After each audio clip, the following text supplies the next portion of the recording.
All right, guys. Well, good morning and happy Veterans Day to everybody. I'm not sure if your kids are in school or not in school today, but I wanted to just kick it off this week with focusing on the market, and then obviously giving a special little highlight here to veterans because it's so important. I think if you have not been to James Allen's myth busting seminar, I'm going to give you guys a few points this morning about VAs that we can kind of go over, and then I want to hop in the chat here. I'm going to give you, I'm going to just drop in a couple of things that you can share for yourself.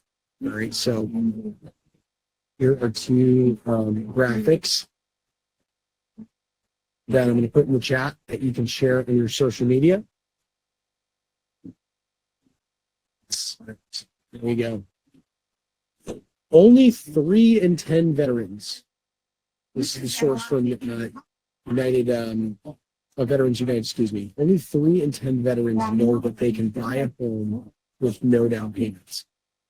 And it's just a source from them. So imagine that you're a loan officer, you're a lender, and you have a company that's named Veterans United, which has absolutely nothing to do. They actually are not affiliated with the government or anything like that. They just happen to niche down in that market.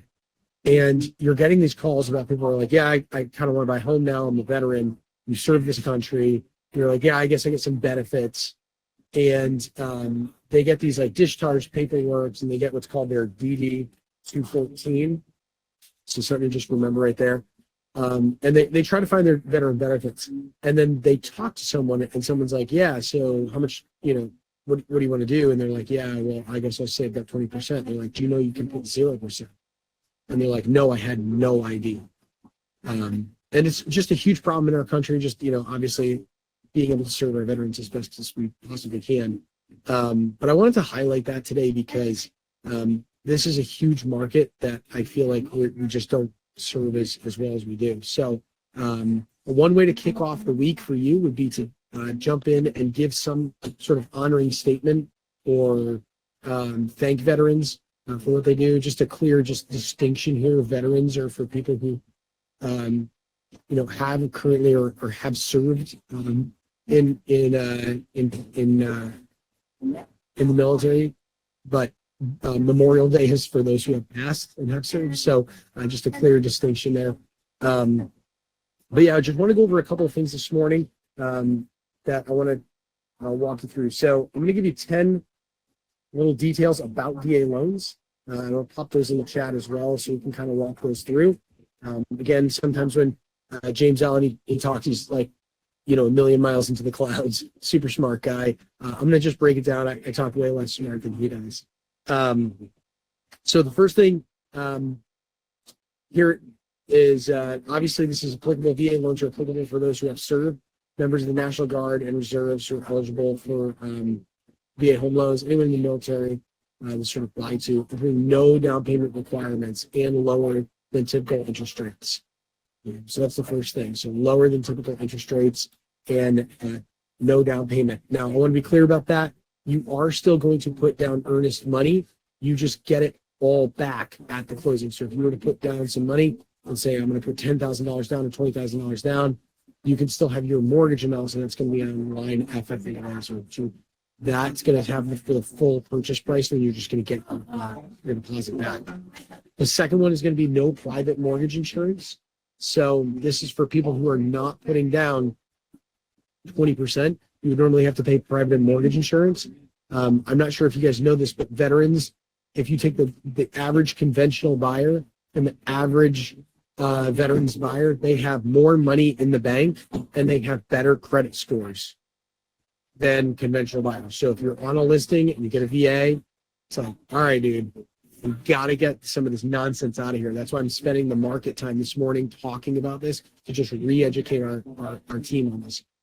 Okay, so they don't require private mortgage insurance. Why? Because the government is backing this as well. They're backing this 100% for IFACs. So no down payment and they require much less. So they're going to have a lower monthly payment at that PMI. Eligibility will vary, and you can actually get there's like veterans benefits depending on length of service, even, payment that can happen afterwards for, if you were hurt in the field, etc. But you're typically eligible if they've served at least 90 days during wartime or 181 days in peacetime. So not long. So that veteran requirement was like pretty short. There's a one-time VA funding fee. So when it comes to like actual costs, these are actually very, very profitable for lenders. So many lenders love to do VA loans. That's how they get paid really well. But they can wrap that cost right into the loan as well.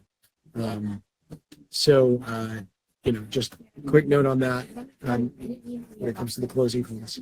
Property requirements, this is a misnomer. Like there's a lot of people who think, VAs are really hard to get through. They have to comply with HUD guidelines, which is true. So we're talking, chipping paint, handrails, anything with more than 3 steps, no broken windows. That's really typical. But you also have the ability for someone to be able to handle that work prior to close as well. So if you need to get around that, you can also say, hey, we're going to assume the cost of it. There are other housing grants that are available. I'm not going to get into a ton of them just because I'm not familiar with as many of them. There's refinancing options to lower their interest rate and get equity out of their property. So there's just that's on the lending side as well.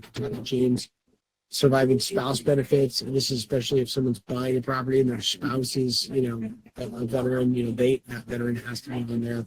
But then, if they pass, they can get disability, or qualify for the VA loan benefit, even if someone in their family had served. So it's really, really interesting how that happens too. So I figured I'd just give you guys, 10 tips. And the reason I wanted to give these 10 tips and put them in writing is because you could post something like this, only, 3 in 10 veterans know they can buy a home with no down payment. And then in the caption, put things like this on Facebook, like here's 10 things that you might not know about a VA loan. Share with someone who has served, and thank someone to them for their service. So really nice we can get kicked off this week. All right, guys, thanks so much for listening on that. I've got a couple more things that I just want to chat about. I think 5 of you or 6 of you wanted to get into the accountability group that I'm opening up, and I'll present more details this week. I did a Zoom with more information on Friday at 4 o'clock for those of you who showed up. Essentially, if you're into this and you want to be a part of the accountability group to actually get done what you say you're going to get done, to do and make what you say you're going to make, this is the only way that I've really seen truly work. The process for it would be a daily check-in. You screenshot, you take a picture of yourself, selfie mode when you start your lead gen. You take a picture of your CRM when you're done. You screenshot on your phone if you're making your calls through your phone, or you screenshot the actual calls that you made. And it goes out, and I have a type form. You upload it to that. It shows every day what you're doing, how many voice-to-voice calls you made, voice-to-voice, and actual appointments that you made. We'll tally that up for you for the whole entire week. You check in on Saturdays and set your goals for the week. And each week we build and build, step by step by step by step. So if you're like, I need to do 5 calls a day, you start with 5 or 3 or whatever it is. And then we move you up to, 6 voice-to-voice conversations, 7 voice-to-voice conversations. And that's how you get into the habit of actually doing what you say that you're going to do. So 5 of you guys have reached out to get started with that. I'm going to get you going today on it. But we've got some cool stuff that we're going to run. We're going to run this for 12 weeks. I'll tell you the terms of it. If you get a deal and get an appointment, you got to get an appointment from this, and you sign them as a buyer or you sign them as a seller. You're going to upload that with your coaching stuff. And then when that deal closes, you get $250 additional dollars on your closing. So that's a bonus to you. So think of it like that admin fee. You get that for that deal when they close. Okay, they don't have to close within that 12 weeks. It's just whoever you wrote and signed during that 12-week period of time. But here's the other side. This is the part of accountability. If you're going to show up, there's not just an upside. There's always a downside too. If you miss a day, any day that you miss, you owe $250. And that $250 goes and gets assessed to your next closing transaction. And so that's going to be a part of it. So if you really want to do it, that's that's the process to it. I know there's 5 of you who do. It's going to be a really, really cool opportunity to change some habits, especially as we're headed into the holiday seasons and it's easy to slack off. This is like a shift in the other directions. Hopefully you guys are doing awesome this morning. I had a great weekend. Offers right and more people, more listings. If you guys are into that kind of stuff, doing this accountability, please reach out to me. I'm going to get started off with this week. Otherwise, I hope you guys have an awesome day today. Reminder for 1 o'clock for the Fast Forward Movement Mastermind. And we'll see you guys then. See you. Bye.